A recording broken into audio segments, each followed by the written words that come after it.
everyone. Nice to be here. I think I was here a year ago. Is that correct? So normally, what we like to do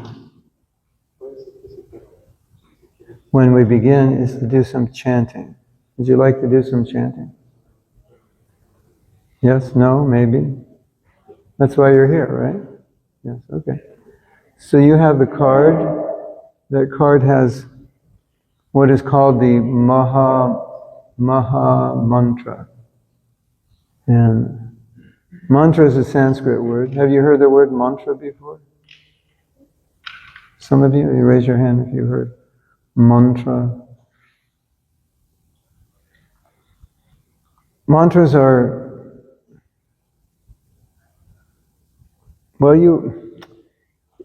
we have the word mantra in the English language. You don't have it in Spanish? You never made it in your dictionary? No? Yeah. Mantra is used in a non-spiritual way. It's something you repeat over and over again. Like you say, power to the people, power to the people. That would be a mantra. You're repeating it over. But originally mantras are spiritual sounds which uplift our minds and hearts and consciousness. And you know, I could move your consciousness up and down just with sound. I could scream and that would make you feel a certain way. I could sing sweetly and you would feel relaxed. And I could cry and then you'd cry. So we're very influenced by what we hear. You can change our emotional state, right? You know, when you hear nice music, you feel good, right? A lot of times you just like a song, you don't even know what they're singing. You just feel good. Music makes you feel good. So, what a mantra does is it doesn't act on you like an ordinary sound. It acts on you, on your soul. And it awakens you to a higher spiritual state of consciousness. And it doesn't matter who you are, and it doesn't matter what you've done. If you chant, you can experience it. So, I suggest, when we chant, don't worry about what anyone else is thinking of you, because they're not thinking of you anyway. So you don't have to worry, because sometimes we don't like to chant because we're self-conscious. But if we all chant with a lot of energy and enthusiastically, it helps raise the energy in the room. And if we all open our hearts to the mantra, then we can feel the vibration more. So the more you put into it, the more everybody gets out of it. So it's kind of a service to yourself and to everyone. How does that sound? Sound good? ¿Está bien? ¿Sí? ¿Está muy bien? Okay, so let's, if you have your card, I'll say the mantra you can repeat. Hare Krishna, Hare Krishna, Krishna Krishna, Hare Hare, Hare Rama, Hare Rama, Rama Rama, Hare Hare. So when we chant, we open our heart, we call out. This mantra means, I need help. It's a call to the Supreme, I need help. We all need help. And ultimately it's a call to awaken our highest, purest state of consciousness. So the way we do it is, I'll sing the mantra, and then you'll respond, and I'll sing and you respond, and we go back and forth. And we don't have a mic stand. I can serve you as so he's the... I'm going to be the mic stand. He's going to be the human mic stand. For lack of... Yeah. Next time we should probably bring a mic stand. It's kind of awkward to have a human mic stand, but... That's all we have right now.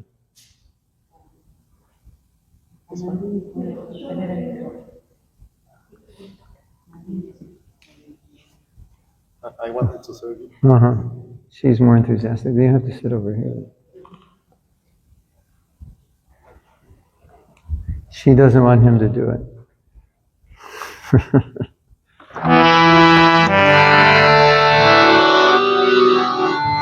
Hare Krishna, Hare Krishna, Krishna Krishna, Hare Hare,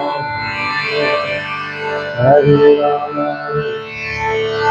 Hare Rama, Rama Rama, Hare Hare, Hare Krishna. Your turn. Hare Krishna, Krishna Krishna, Hare Hare,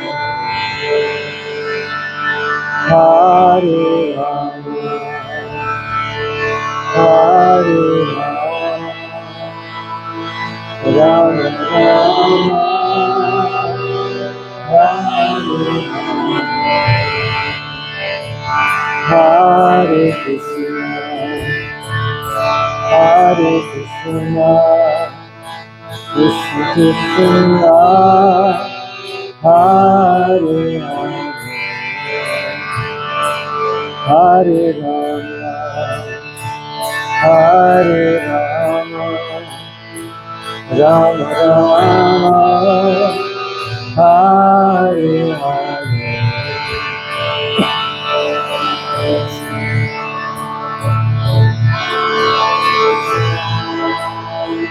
Krishna Krishna,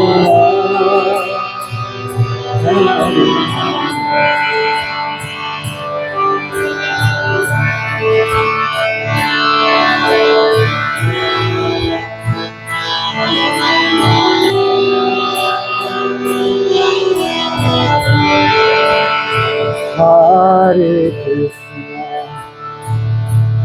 Hare Krishna, Krishna Krishna, Hare Hare,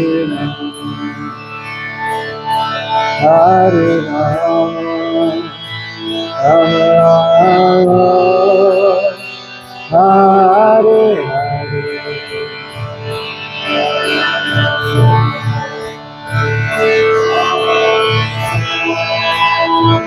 Krishna Krishna, Hare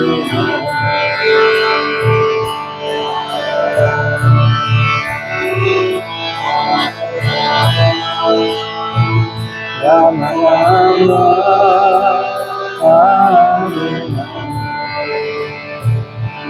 Hare Krishna,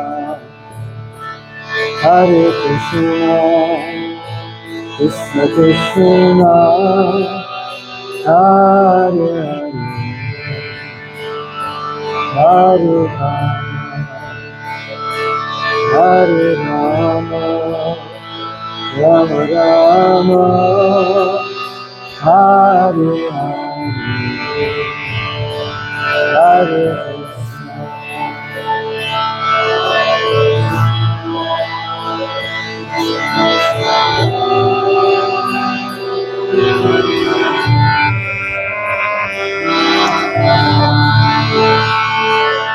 Hare Rama,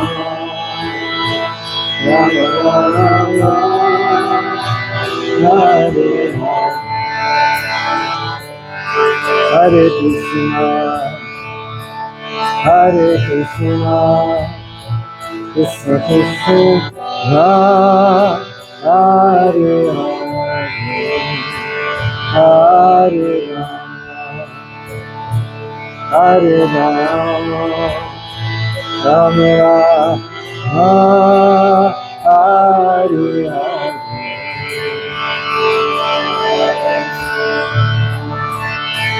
Hare Krishna, Krishna Krishna,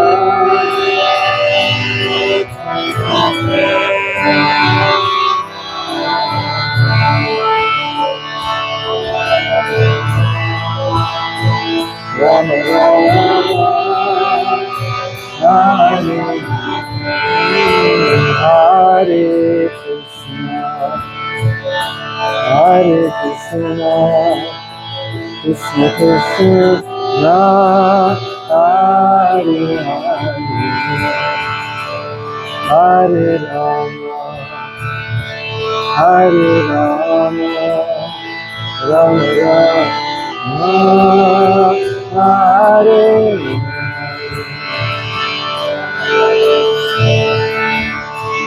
Hare Krishna, Krishna Krishna, Hare Hare,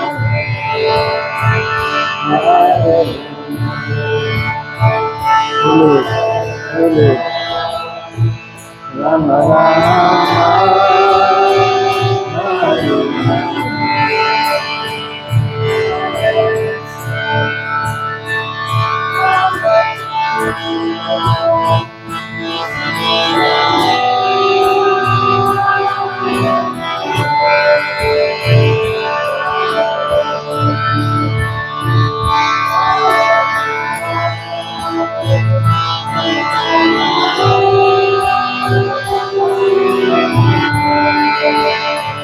Hare Krishna, Hare Krishna, Krishna Krishna,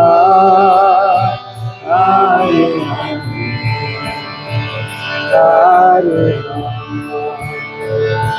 Hare Rama, Rama Rama, Hare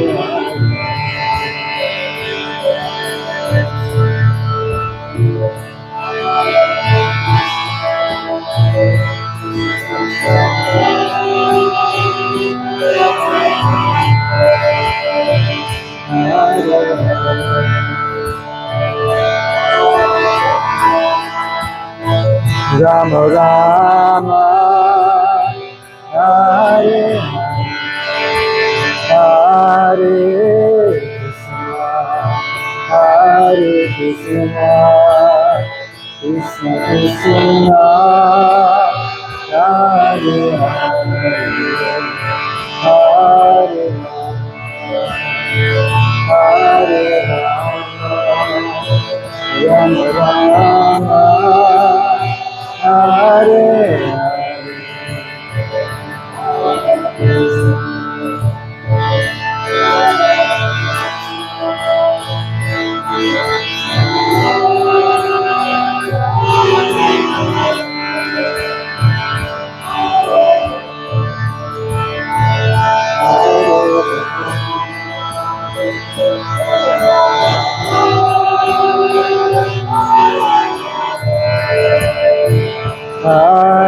Krishna, Hare Krishna, Krishna Krishna, Hare Hare,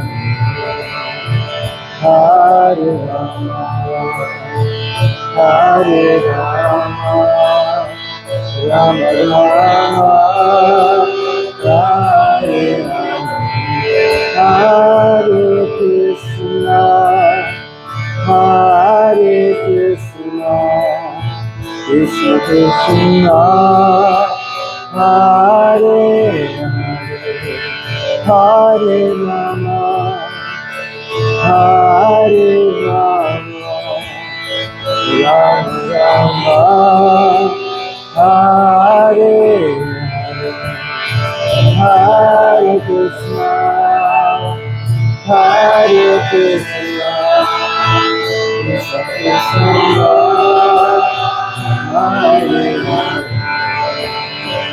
Hare Rama, Hare Rama, Rama Rama, Hare Hare Krishna, Hare Krishna, Krishna Krishna, Hare Hare Rama, Hare Rama, Rama Rama, Hare Hare Krishna, Hare Krishna, Krishna Krishna, Hare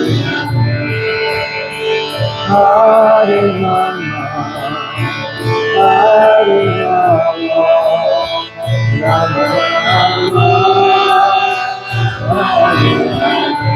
Hare Krishna, Hare Krishna, Krishna Krishna, Hare Hare,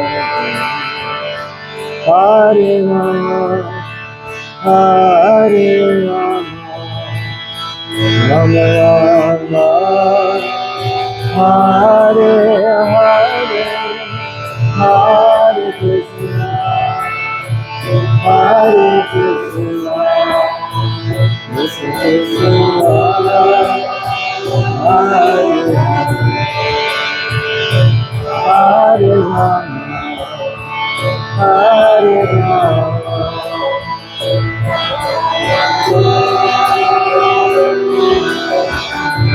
Hare Krishna, Hare Krishna, Krishna Krishna, Hare Hare, Hare Rama, Hare Rama,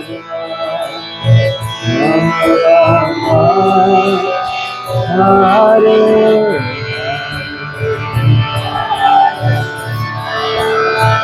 Hare Krishna, Krishna Krishna, Hare Hare Rama, Hare Rama, Rama Rama, Hare Krishna, Hare Krishna, Krishna Krishna, Hare Hare, Hare Rama, Hare Rama, Rama Rama, Hare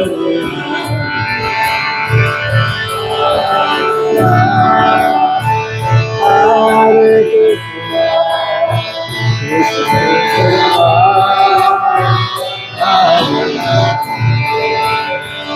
Hare Rama, Hare Rama, Rama Rama, Hare Krishna, Hare Krishna, Krishna Krishna, Hare Hare, Hare Rama, Hare Rama, Rama Rama, Hare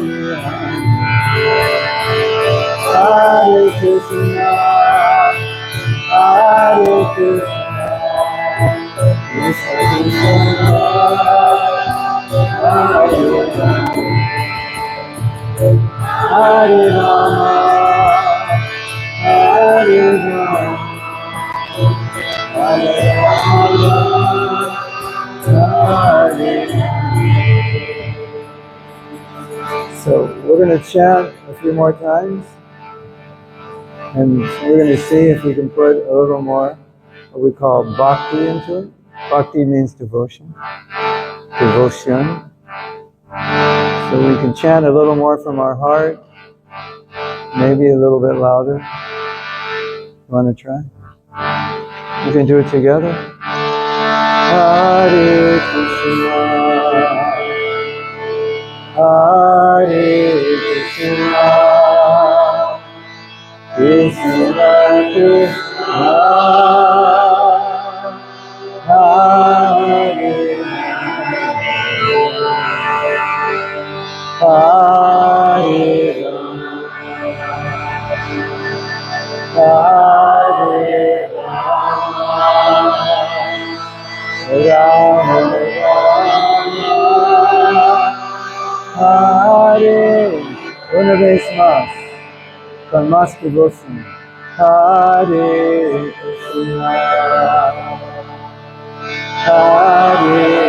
Krishna, Krishna Krishna, Hare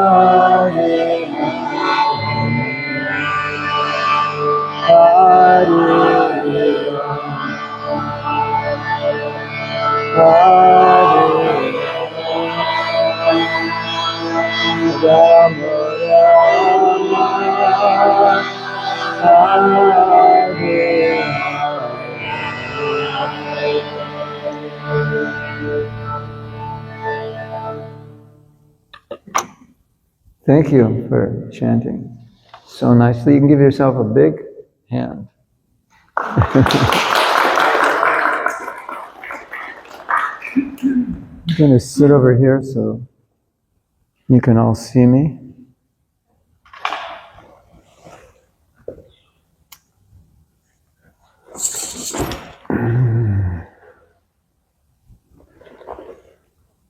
Probably not, but maybe you could put it here.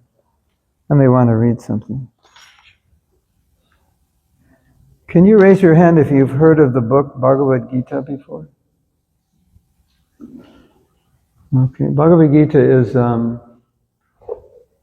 we could say Bhagavad Gita summarizes Indian philosophy and spirituality. Gives the essence of it. And I first read Bhagavad Gita when I was 19. And it gives us a different way of looking at life. And I was asked to speak about success. So your definition, our definition of success is going to depend on how we look at life. Depends on what your values are and what your goals are and how you see yourself. So we all might have different definitions of success based on different views on life, but society pretty much has given us a basic definition for success. Doesn't mean it's our definition. It doesn't mean it's our definition, but success it looks a certain way. There's a certain look, position, money, and so forth. Then you'd be considered successful. But as we all know, just if you have all the outside elements of success, it doesn't mean you're going to be happy. There's no guarantee, right?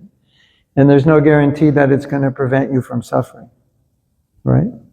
You can get the best job and be the most successful in your company. You can earn a lot of money, have a beautiful home, and so forth. But that will not protect you from misery. It can't guarantee that you'll be happy, right? So my father was very successful, materially speaking.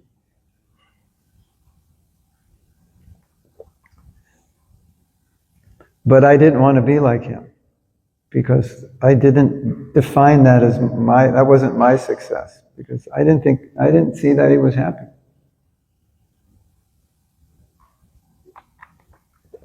Even though he had such a wonderful son. That's probably one of the reasons he wasn't happy, because I became a hippie and all that.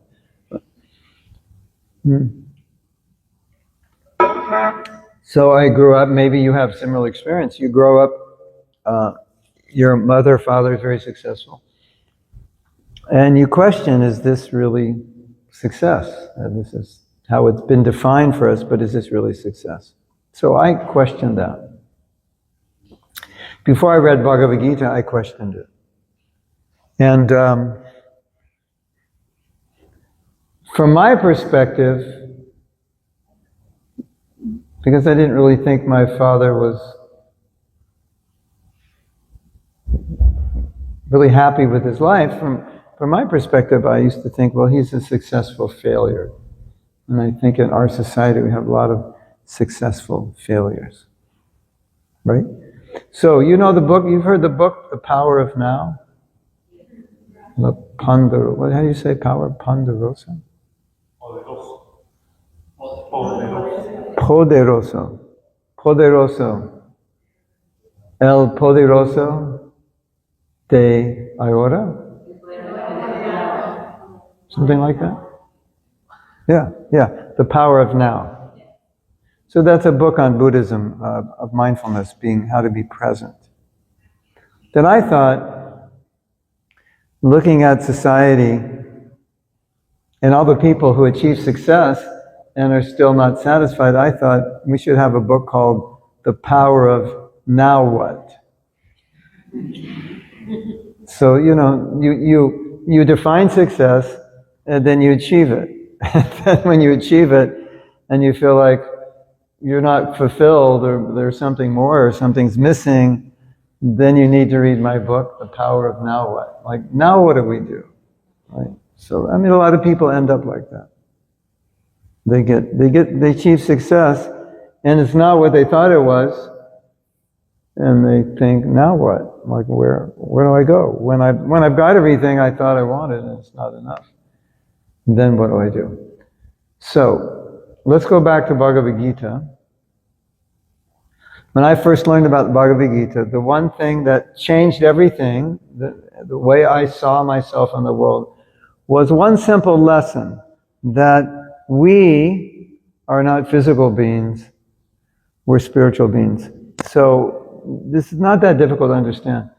You remember when you were 5 years old? You try to remember when you were 5 years old. Just imagine right now you're 5 years old and you're looking at yourself in the mirror. Like, try to remember what you look like when you're 5. Remember a picture of you when you were 5. And now you're in that body, that little body is like this tall, and everyone's kissing you and telling you you're so cute and all of that. And you're just playing around all day. Yeah. We were once 5, but the 5-year-old body does not exist. It's grown. But you're still there in the body. Isn't that interesting? Isn't it? Like, I don't have a 5-year-old body. I have a different body.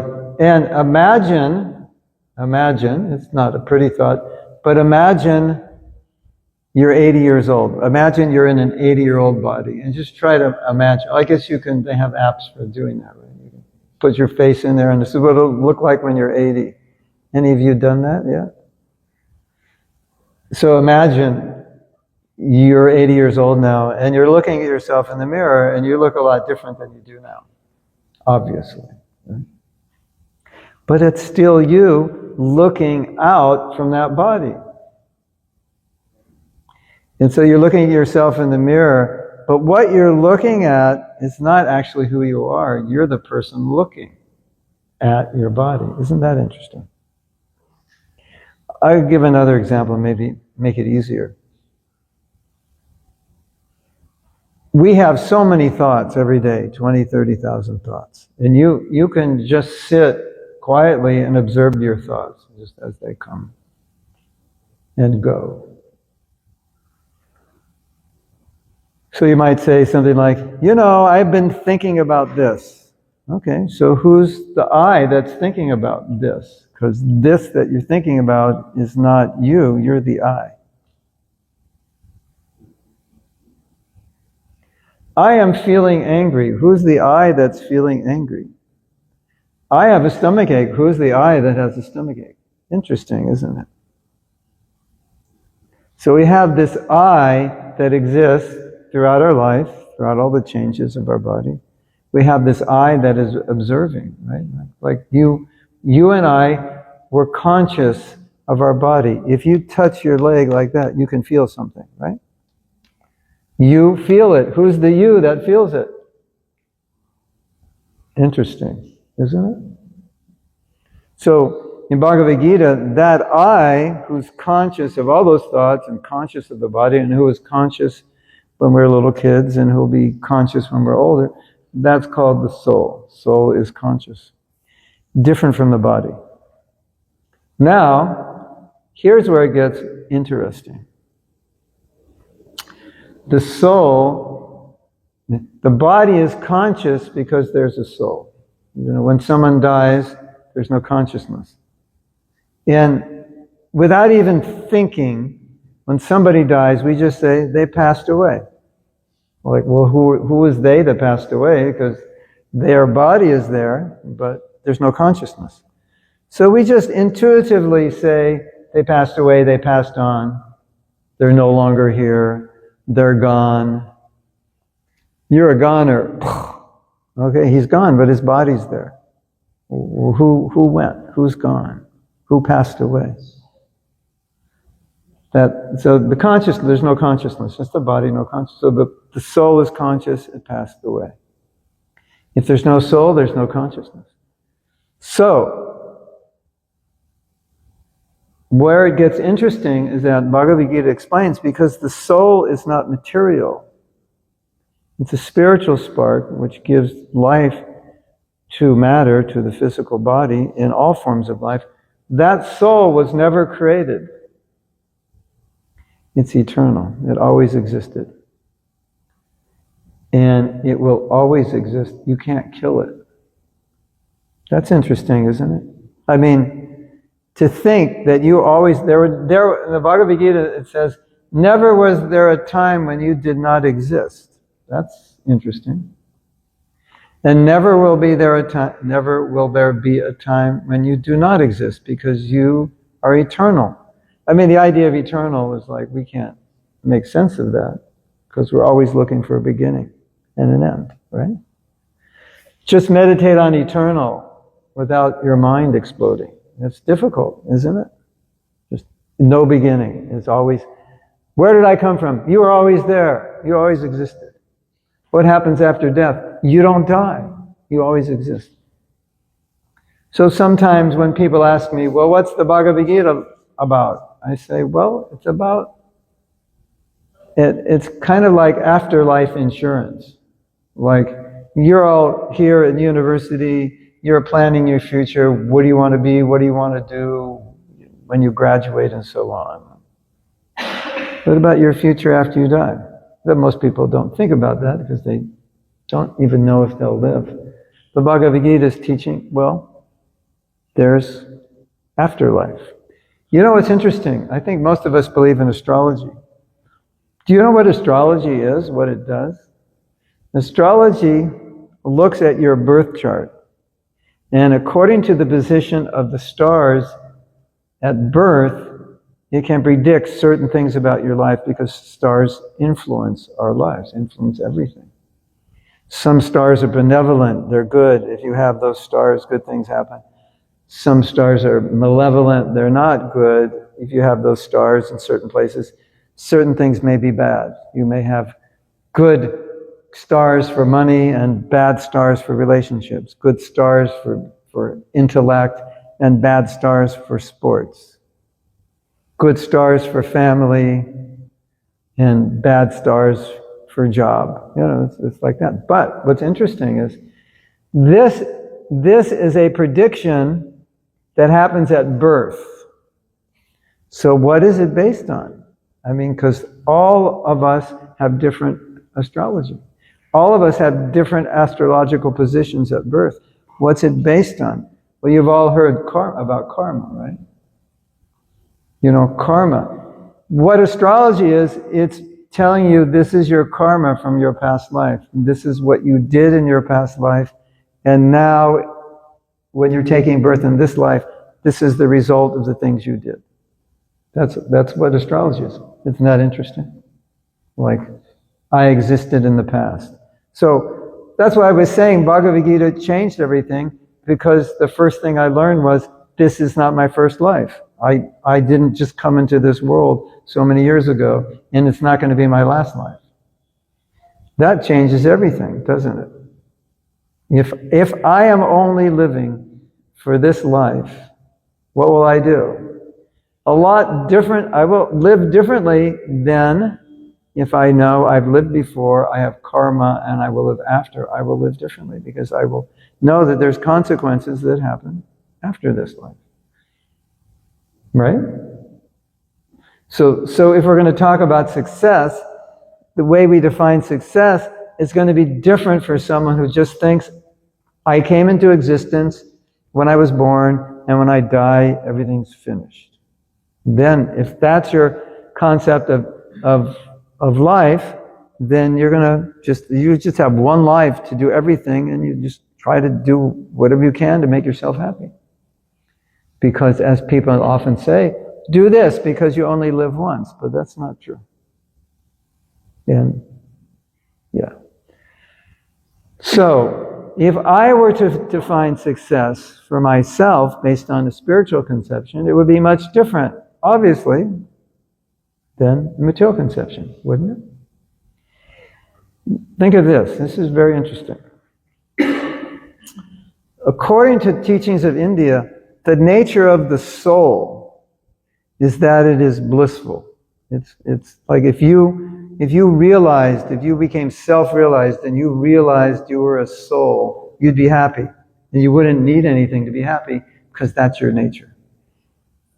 That's interesting, isn't it? Have you ever tried to be happy and you missed it? Couldn't find it? It didn't stay with you? You had it and then it went away? Of course. That's the nature of material happiness. Spiritual happiness is different because our nature as a soul is that we're happy. So you don't really have to find happiness, you just have to uncover it. Well, you could say find it. You have to, it's there. It's within us. You have to uncover it. So if I realize I'm a spiritual being, then I won't strive for happiness the way I would if I thought I'm only a physical being. Does that make sense? So this is interesting. Now think about how we become happy. We have a physical body, it has 5 senses and the mind, and it's through these 5 senses and the mind that we find pleasure. I mean, think about it. You have a tongue, you can talk and you can eat. And there's a lot of pleasure in eating, right? And there's a lot of pleasure in talking. And what about hearing? You can hear all these beautiful sounds, nature, music, so many sweet things, Everyone loves music. You've seen that guy online, he plays music to animals, and the animals are like, there were some, I don't know, penguins or something, they were like dancing, and like, everyone loves music. We get so much enjoyment through the ear. Right now you're hearing, you're learning, your mind is getting stimulated, it's enjoyable.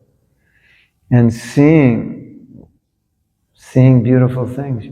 When you go on vacation, what is one of the main things you do on vacation? You sightsee. Like, let's go. I was in Greece in the summer, on the Greek islands.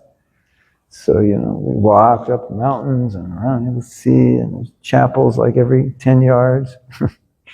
And what do? You sightseeing. You want to see all these beautiful mountains and beaches and old churches and like that. And then there's smelling. Smell those cinnamon buns. You like cinnamon buns? Yeah. Smells good. Chocolate, cake, baking. Smells good. And what's your favorite here? Tamales? Smells good. So we have sight, we have the ear, we have the nose, and the smell and the sense of touch. Soft, feels good, nice. Nice natural fibers on your body, soft sheets. Nice. This and that, right? So we enjoy through the 5 senses of our body and the mind. But someone who's self-realized, they enjoy by experiencing who they are as a spiritual being. They are blissful. Isn't that interesting? Like, they don't need to stimulate the senses because they're already happier than they could ever be through gratifying their senses. So there's a verse in Bhagavad Gita, and it's very interesting, it explains this. It said, once you achieve this position, then you think, well, there's nothing better than this. I found myself, and now I'm happy in myself. And there's nothing greater than this. So we can see that if I understand that what I will define as success is coming closer to spiritual realization. That will be the success of my life, that I advance myself spiritually. Now, there's something interesting in Bhagavad Gita, and I think we could all understand this. Whatever you do in this life, you will carry into your next life. So you all have certain tendencies and desires which are unique to you, which are different from your brothers and sisters, even though you're raised in the same family, in the same neighborhood, the same education. But there's differences. This one man had 6 children, and he said, before I had children, I had one theory about how to raise children. Now I have 6 children, and I have 6 theories how to raise children. Each one is different. Why are we all so different? It's past karma from the past life. We come in, what we did in the past, we bring this here, and we have a certain nature, likes, dislikes, and so on. Something else that's interesting. We all have challenges. Some of us have challenges with envy, or with lust, or with greed, or with anger, or whatever it is. You know your own challenges. If you overcome those challenges in this life, in your next life, you won't have those challenges. If you don't overcome those challenges in your next life, you will have them. That's interesting, isn't it? And so whatever we're doing in this life is producing our next life. So if you understand that and accept that, your definition of success is going to be way different than an ordinary person who just thinks, I was born 20 years ago or whenever you were born, and when I hit 70, 80, I die, and that's it, it's all over.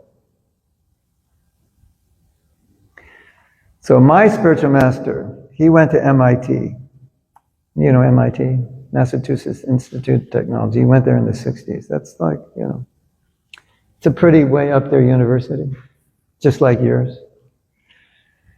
And he said, so it's a nice university, so many buildings, big campus. Where's the department for understanding who we are? The Department of Self-Realization. Where is it? Of course, he was being sarcastic because there isn't one. So he was saying, but that's the most important thing, to understand who I am.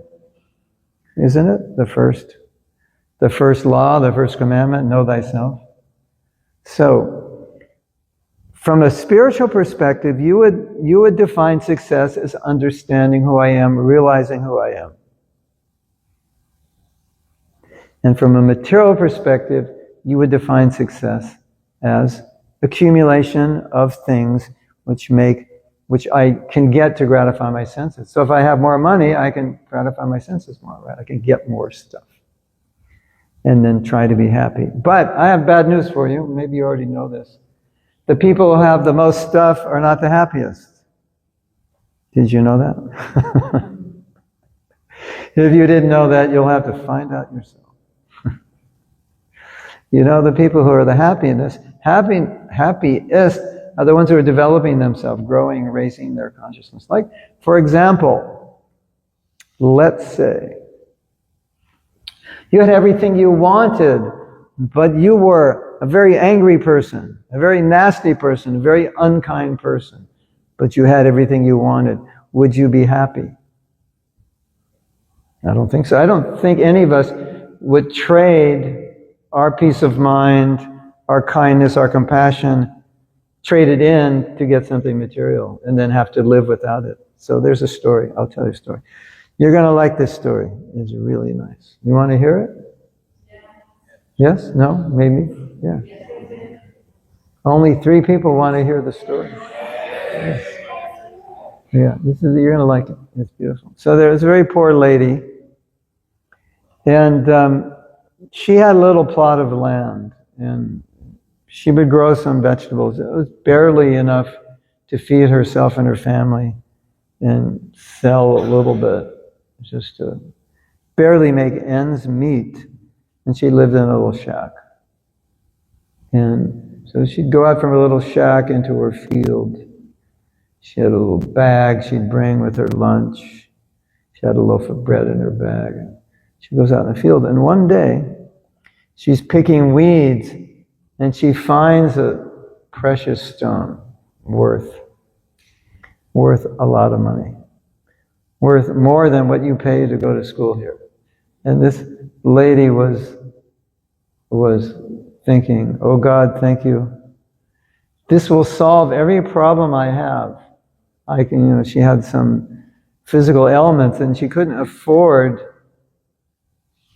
to cure them because she couldn't afford to go to the hospital. And she couldn't afford to put her children through school, so she found this gem and said, now,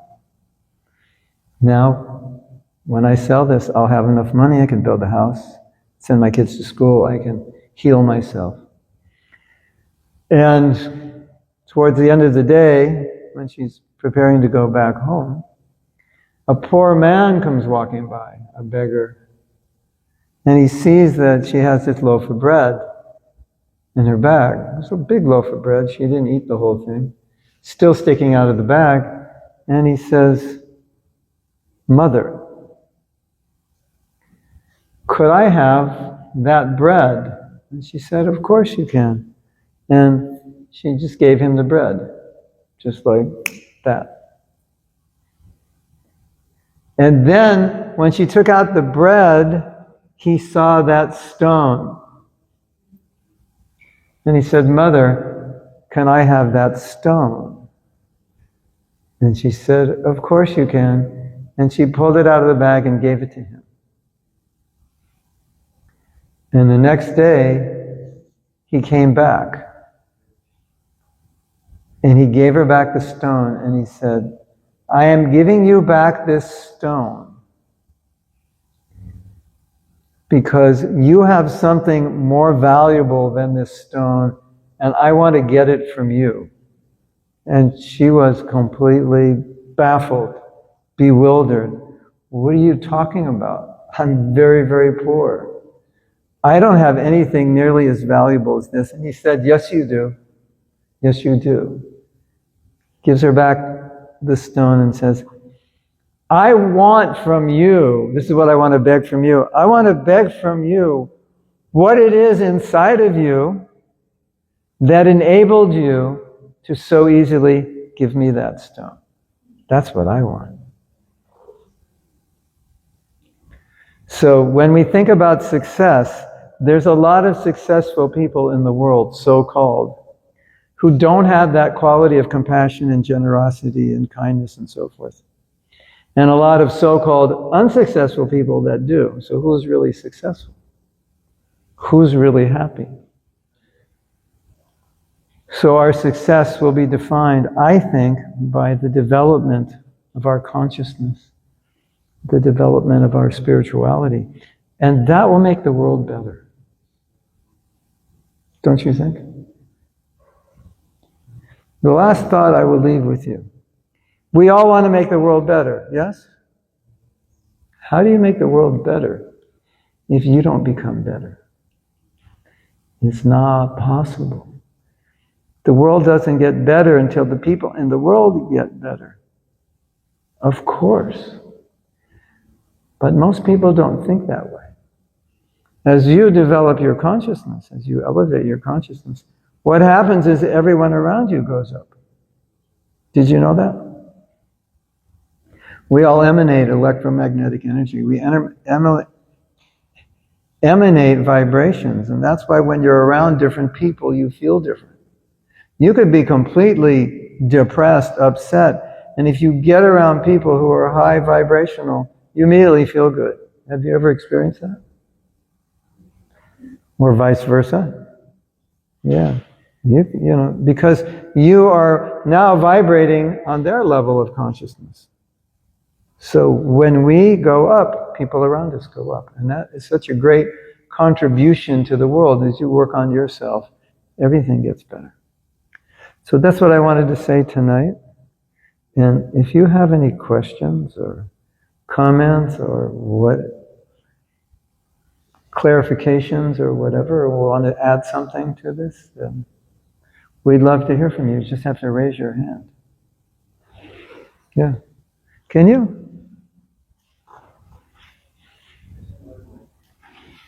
You get the other one to work? your words. I have this question. Where is the soul located in our bodies? Yeah.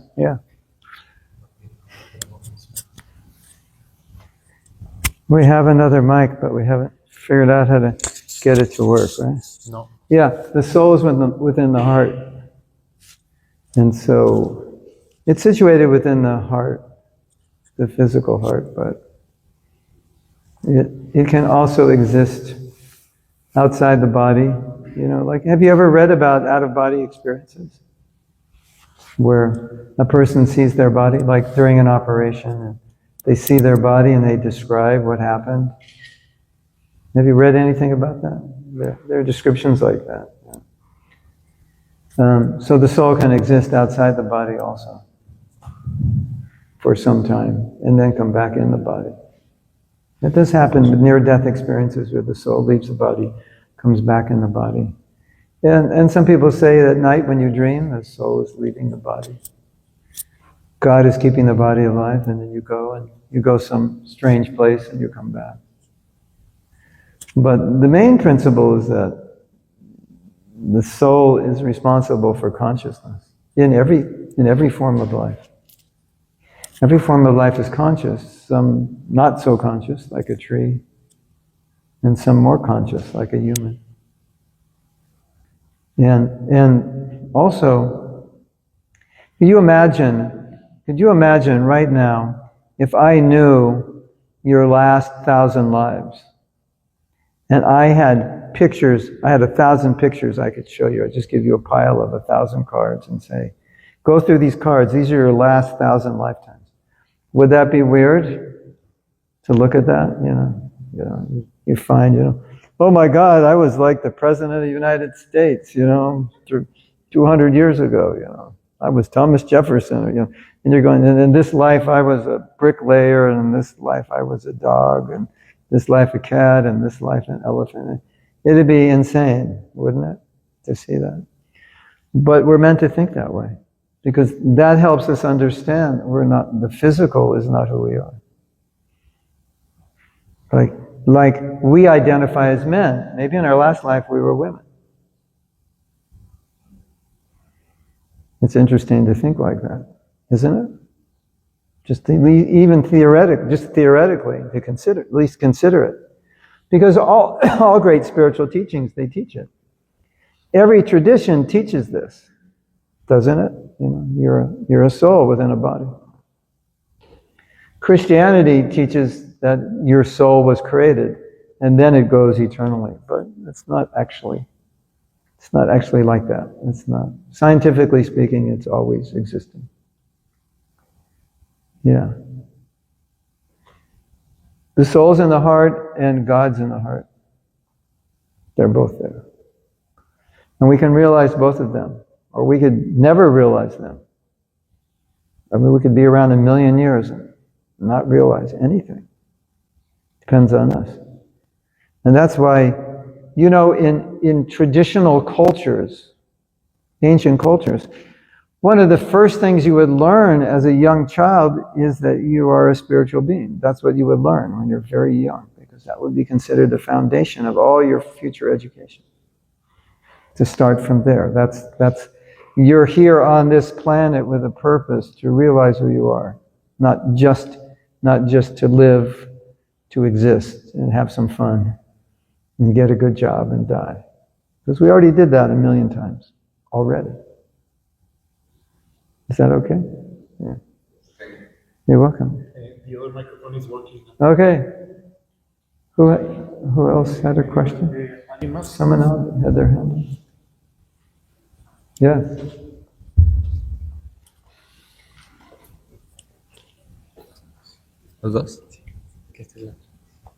Okay, so thank you very much for everything you've said so far. I was wondering, sorry if this is a weird question, what role does the sexual energy and expression of that plays in all our spiritual journey? Because I've learned to I'm talking about letting go and releasing some scars, for example, or, like evolving spiritually, if that's your path. Yeah. But I was wondering if it is possible to completely transmute or sublimate the sexual energy.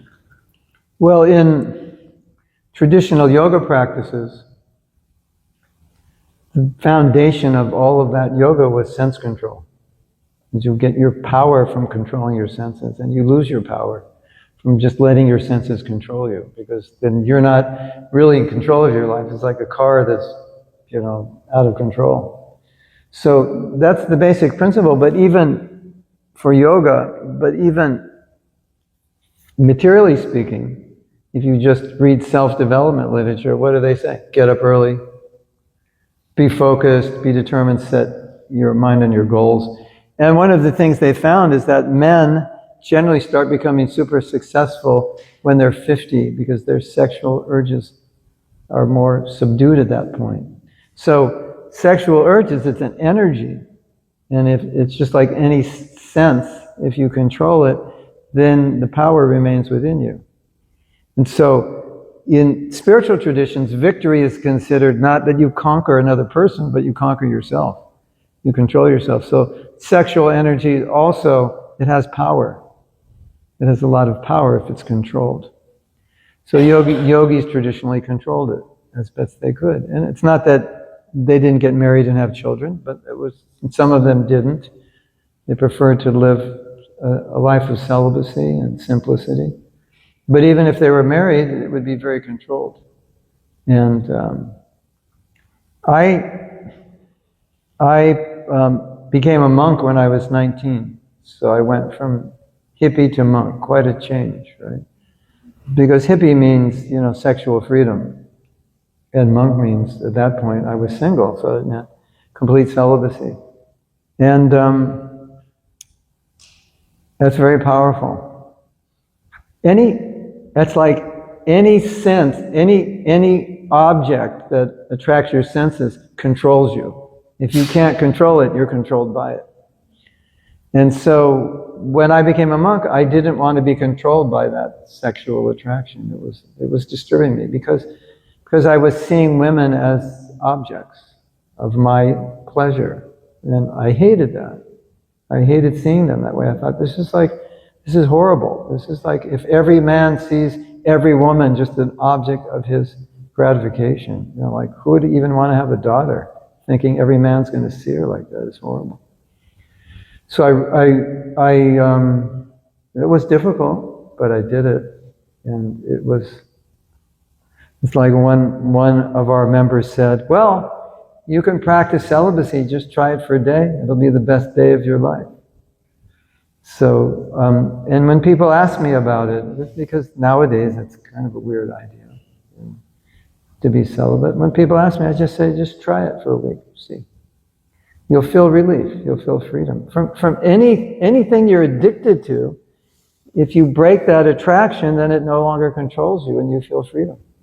Otherwise, you think you're free, but you're not, because that has you. So that's the idea, at least in traditional yoga practice. Like what yoga is today, it's not exactly always as it was traditionally, but traditional yogis were very self-controlled and therefore very powerful. And many of these yogis had powers, like mystic powers, where they could understand what you're thinking. They could make things happen materially because of their subtle mystic power, and that was because of their sense control. But if you study history, you'll just find that, the further you go back, generally, although there are exceptions, generally people lived a more controlled life, disciplined life. That was just like normal. And nowadays it's like it's like discipline is not seen as fun until you get older and realize, I wasted so many years because I wasn't disciplined. And if you're disciplined, you can do so much. And especially also, there's another problem, which is, it's a reality, maybe not always easy for everyone to understand. But if you grow up having a new girlfriend every few months, the time you get married, your wife's like number 37 or something, or 22 or 17. And you're so used to having new girls every month or every year, whatever. It's almost impossible to stay married to one woman. Where if you practice control, it'll be different. Of course, for most of us, probably too late, but we weren't raised that way. But in traditional societies, that's how the boys are raised. They're raised to be sense-controlled and to marry one woman and stay with her, or remain single. But it's difficult. Yeah. What do you think? Well, thank you very much for that. It's just that, no, thank you, yeah. Great, that's... I don't know, like... I just want to advance as much as I can in the spiritual path. So celibacy is good. Try it. I'll try it. It'll be good for you. Yeah. It gives Thank you. Physically, very spiritually advanced people are effulgent. It's like they kind of light up the room. You think that light is the light. No, I'm lighting it. Only kidding. But it's something like that. It's like because they're sense controlled, they have this energy, and they keep the energy in their body. It's called ojas, the kind of, and so they keep it, and they're like effulgent, and they're 60, 70, 80 years old, and they're like just keeping up with the 20-year-olds. So it's a fact, and they live pure lives, and also thinking affects you physically, like what you think. So having a lusty mind is not healthy. I've seen people like in their 80s, you'd never believe they're that old. They're like, rough and tough and working all day. Yeah. I was told boxers practice celibacy, at least for a while before they fight. Does anybody know? Any boxers here? Is that true? Anyone? Wrestlers? I think it's mostly okay. I don't know. I don't know. We have to look up. Anyone can look it up? Chat GPT? At least I remember once an interview from Mike Tyson that Mike Tyson said the opposite. He said the opposite. Was that when he lost his fight? No, because he said that when during the fight his testosterone was so high, if he didn't release that testosterone, he will probably kill the person. All right, well that's Mike Tyson. Well, he has to know how to channel it for a higher purpose. Someone else want to ask a question? Okay.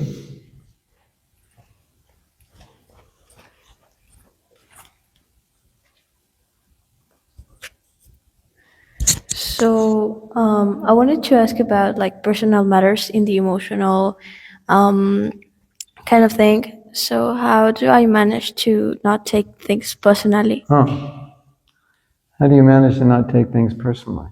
Yeah. Like when people say something unkind? Yes, like when people decide something is your fault, even if you know it's not really. Yeah. Well, I can tell you what I do.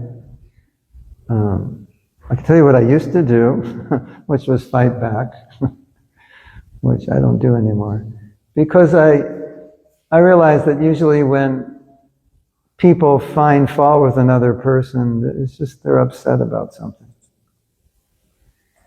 And it's better just to think that they're just upset.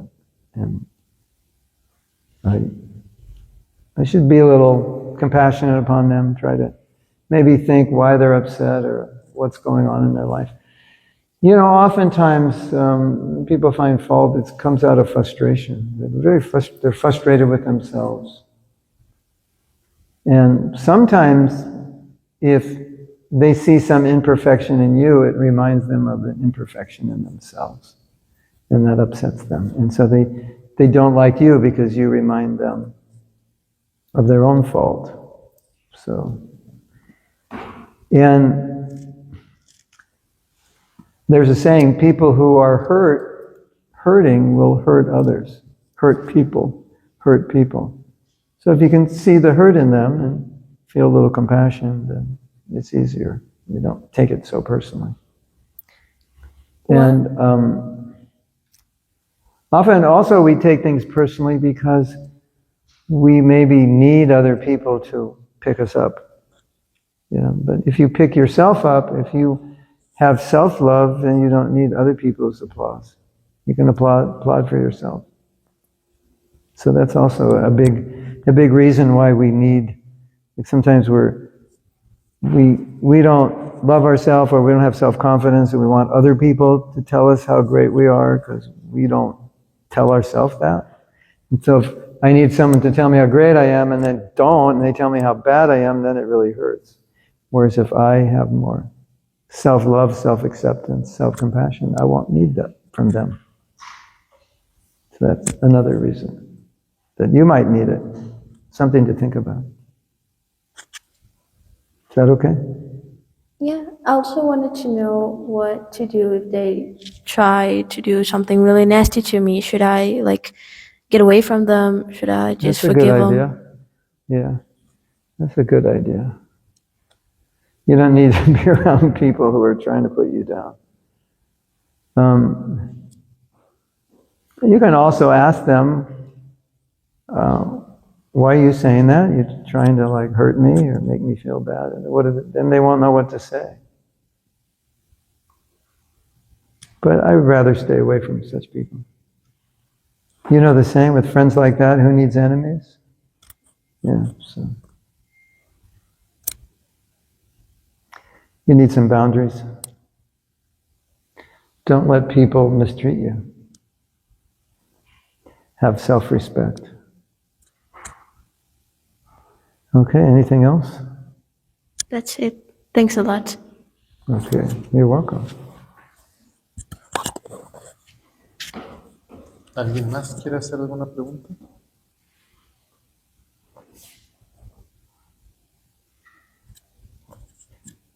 So, no more questions? Would you like to chant a little more before we go? See? Okay.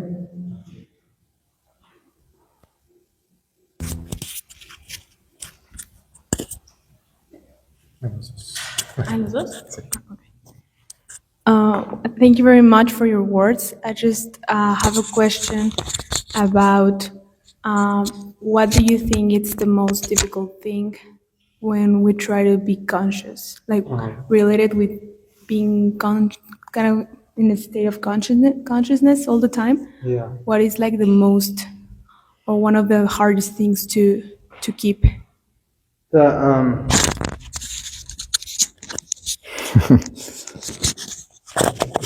The biggest problem is being human.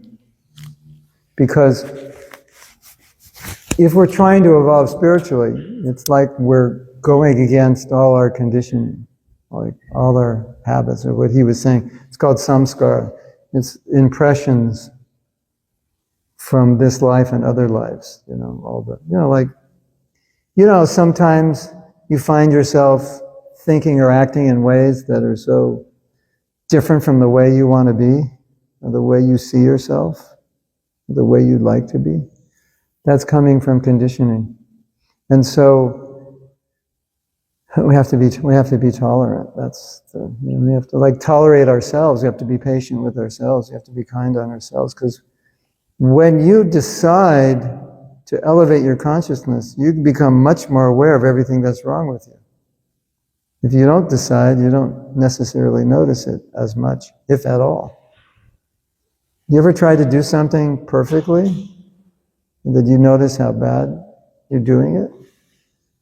So when you try to elevate your consciousness, it's like you're going to a much higher level, and then everything that's an obstacle to that level can sometimes become stronger. And so some determination, some patience, some tolerance to keep going because it's valuable and it's worth it. Tolerance is so important because a lot of times we're just tolerating ourselves. We're tolerating, I'm never going to do this again, and then you do it the next day. And that's frustrating. And we have to, still not give up and tolerate ourselves and be patient. And what I find is that if you value spiritual progress, if you value higher consciousness, then you get the energy to continue because it's important.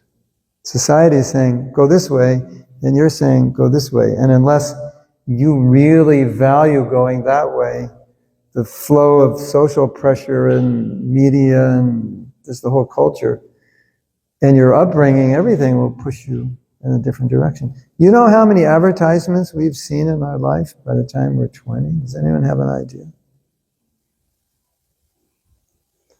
Probably hundreds of thousands. That's crazy. Hundreds of thousands of ads that say, you're not enough because you don't have this product, and your friends are happy because they have it. And look at these happy people, they have it. And you want to be happy like them, you have to. So we're hearing all this. I'm not enough, other people are better, and so many other things we hear. So it requires a lot of determination and a lot of value. So if you want to be better, think of someone who has the qualities you want to develop. And idolize them. And see how important it is to you. For me, spiritual life is everything. So I've been able to do this since I was 19 because it's important to me. More important than anything else. And I've had opportunities to do other things. But this has always been the most valuable thing. And I always remind myself it's valuable. And when my conditioning and my old habits come in, I just tolerate them. And I just keep going. Because imagine when you're older and you're looking back at your life and you gave in to all these things you didn't really want to give into and you didn't pursue what was really important to you. How are you going to feel?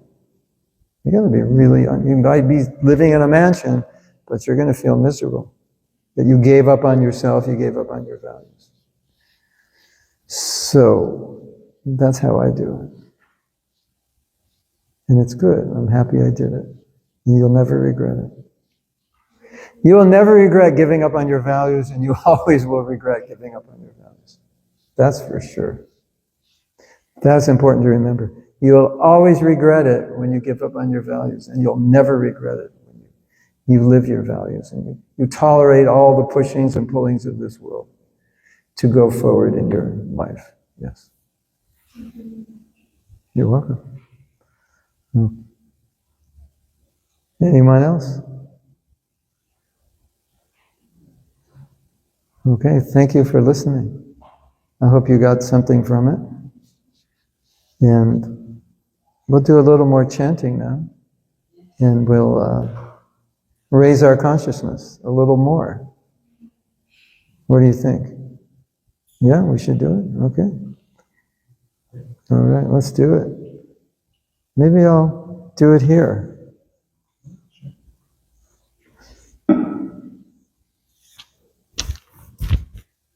I was going to read something, but I was going to read something from my book, but we couldn't bring my book here, so I didn't read.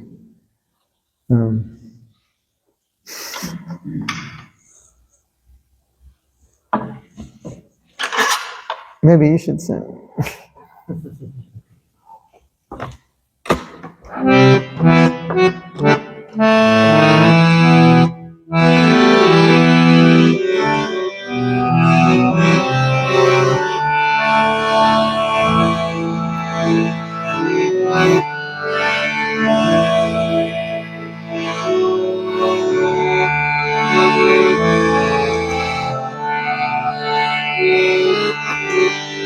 Hare Krishna, Krishna Krishna, Hare Hare, Hare Rama, Rama Rama, Hare Hare, Hare Krishna, Krishna Krishna, Hare Hare, Rama Hare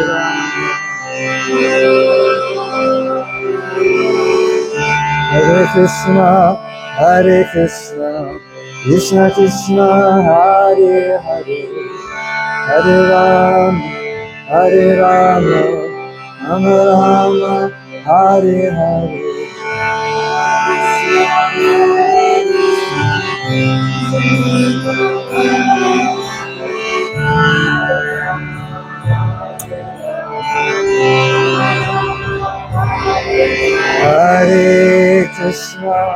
Hare Krishna, Krishna Krishna, Hare Hare, Hare Rama, Rama Rama, Hare Hare.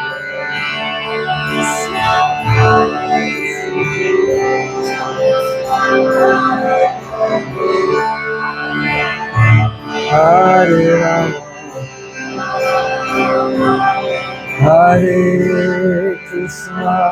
Hare Krishna, Krishna Krishna, Hare Hare, Hare Rama, Rama Rama, Hare Hare.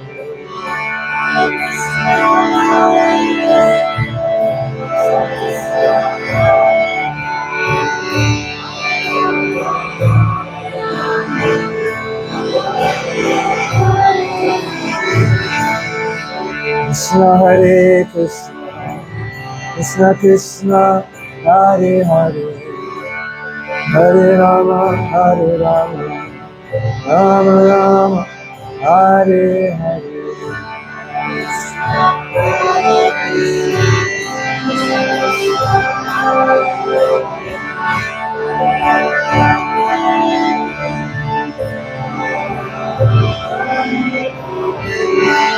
Hare Krishna, Krishna Krishna, Hare Hare, Hare Rama, Rama Rama, Hare Hare.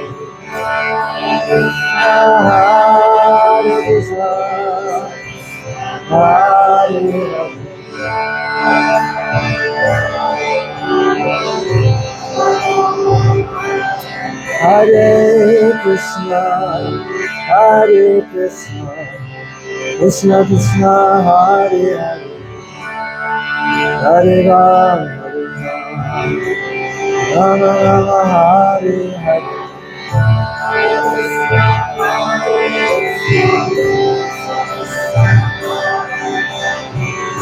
Hare Rama,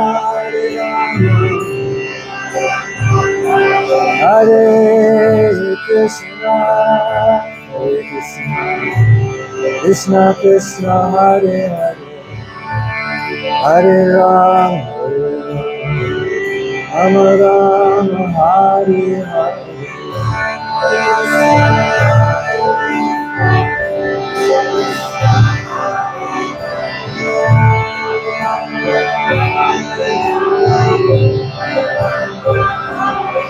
Hare Krishna,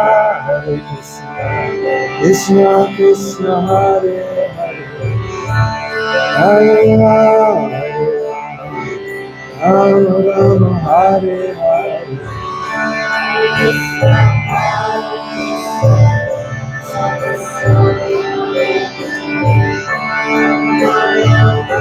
Hare Rama,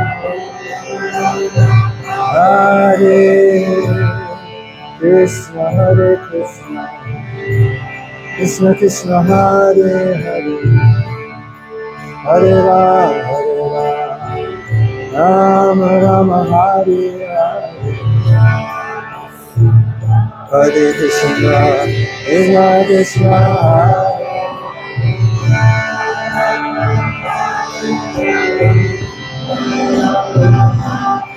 Hare Krishna, Hare Krishna, Krishna Krishna, Hare Hare, Hare Rama, Hare Rama, Rama Rama, Hare Hare.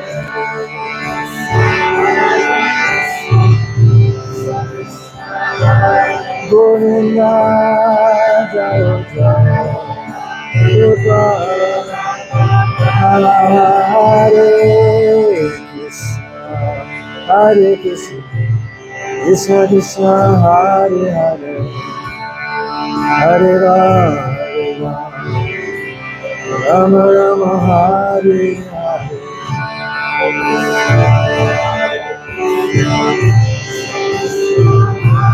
Govinda,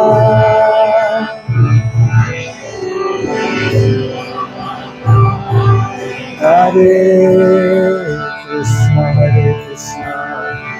Krishna Krishna, Hare Hare, Hare Rama, Rama Rama, Hare Hare. Hare Bol.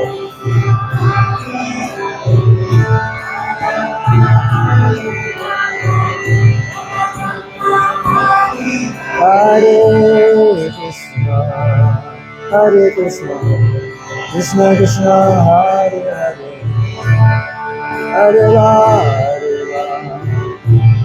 Rama Rama, Hare Hare.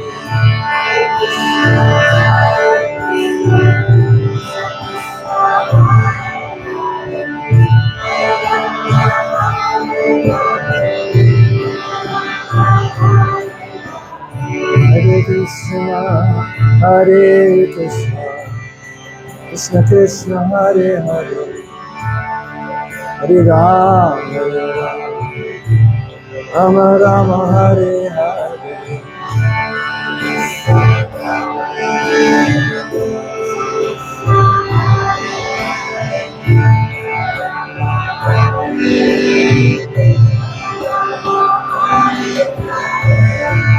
Hare Krishna,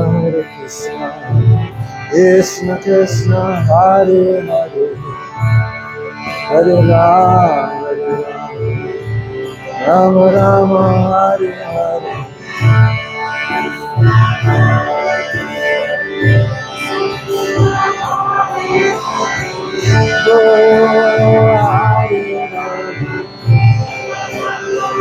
Hare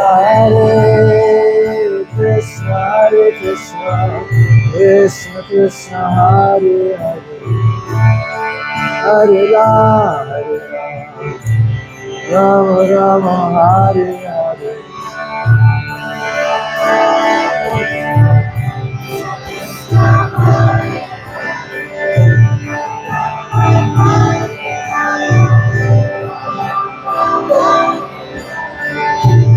Hare Krishna, Krishna Krishna, Hare Hare, Hare Rama, Rama Rama, Hare Hare.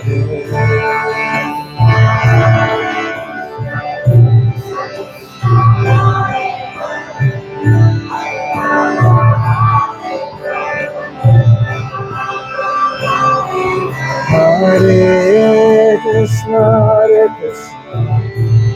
Krishna Krishna, Hare Hare, Hare Rama, Rama Rama, Hare Hare.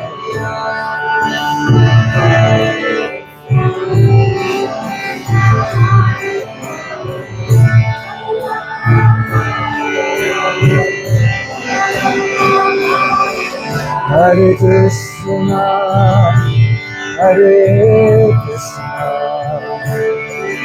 Krishna Krishna, Hare Hare, Hare Rama, Hare Rama, Rama Rama, Hare Hare.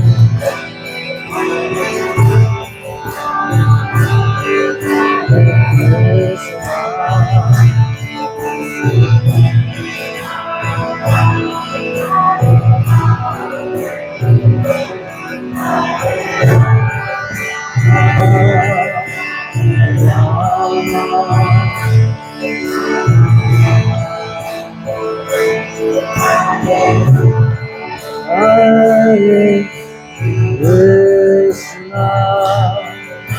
Hare Krishna,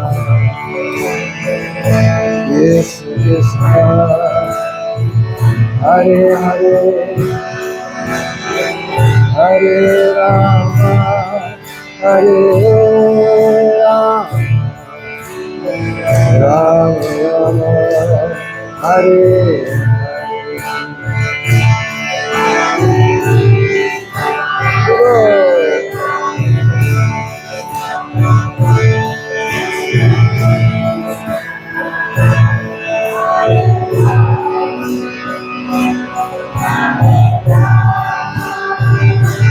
Hare Rama, Rama Rama, Hare Hare, Krishna, Hare Krishna,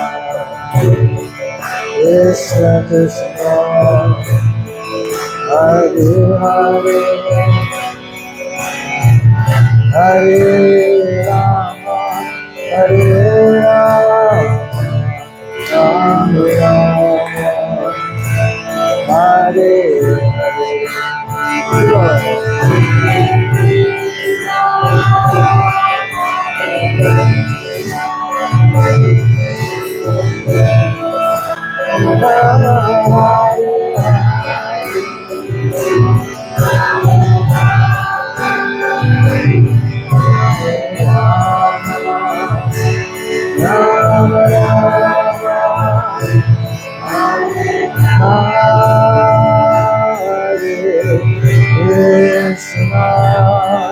Hare Krishna, Krishna Krishna, Hare Hare, Hare Rama, Hare Rama, Rama Rama, Hare Hare.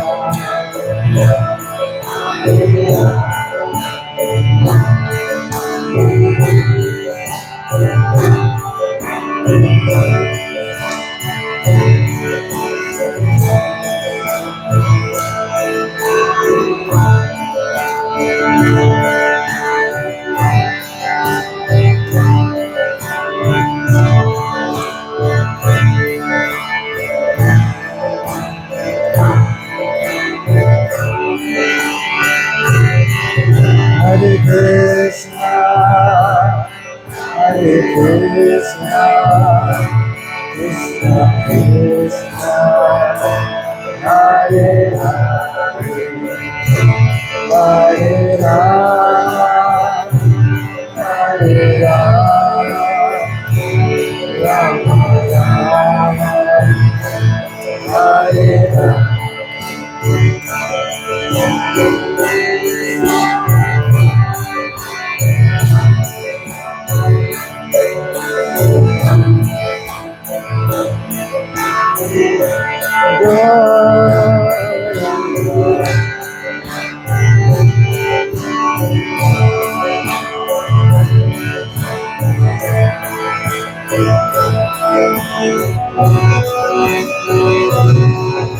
Hare Krishna, Hare Krishna, Krishna Krishna, Hare Rama, Hare Rama,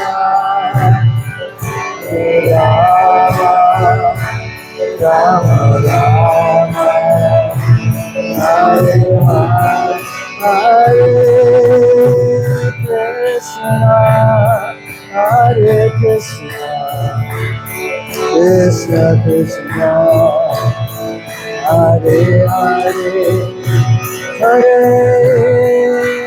Rama, Hare Rama, Rama Rama, Hare Hare, Hare Krishna, Hare Krishna, Krishna Krishna, Hare Hare, Hare Rama, Hare Rama, Rama Rama,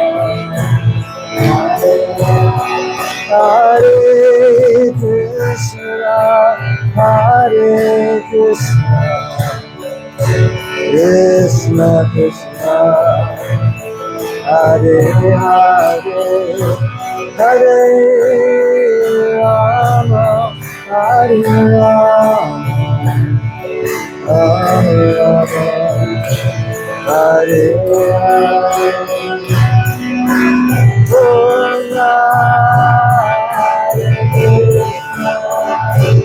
Krishna Krishna, Hare Hare, Hare Rama,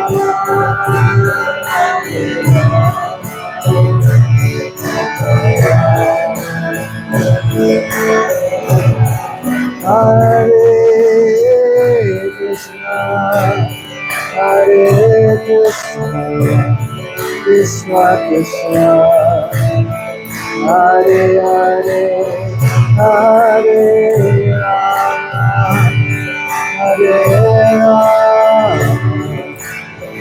Rama Rama, Hare Hare, Hare Krishna, Hare Krishna,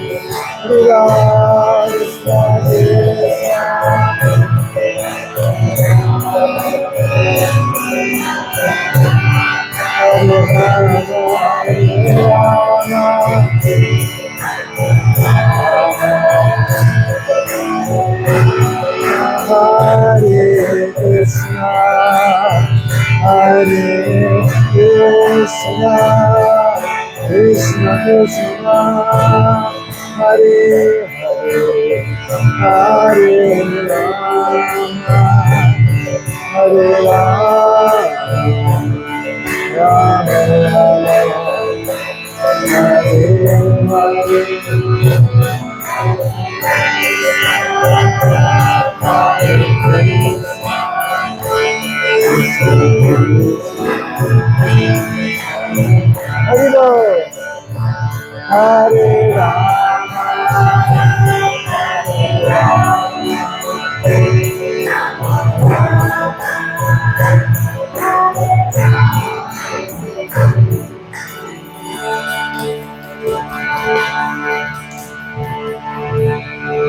Okay, let's do it together a few more times. Juntos. Hare Krishna, Hare Krishna, Krishna Krishna, Hare Hare, Hare Rama,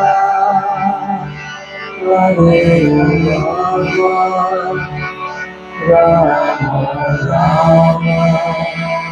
Hare. Una vez más fuerte, más veloce. Hare Krishna, Hare Krishna, Krishna Krishna, Hare Hare, Hare Rama, Hare Rama,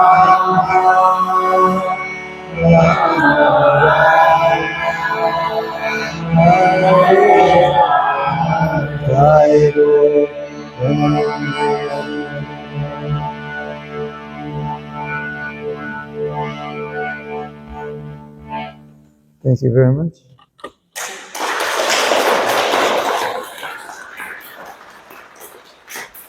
Nice spending time with you here tonight. I come to Monterrey every year, so hopefully we'll see you again. I'll be here till Monday. Yes? You want to say anything?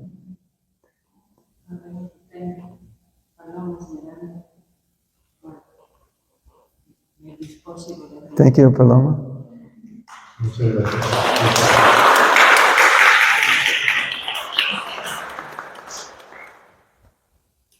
Si les interesan las fechas en que va a estar Mahatma y las actividades, se pueden acercar con nosotros. Vamos a tener también algunos eventos a partir del viernes en San si quieren y son gustosos de asistir con nosotros. Ahorita, para más información nos pueden buscar.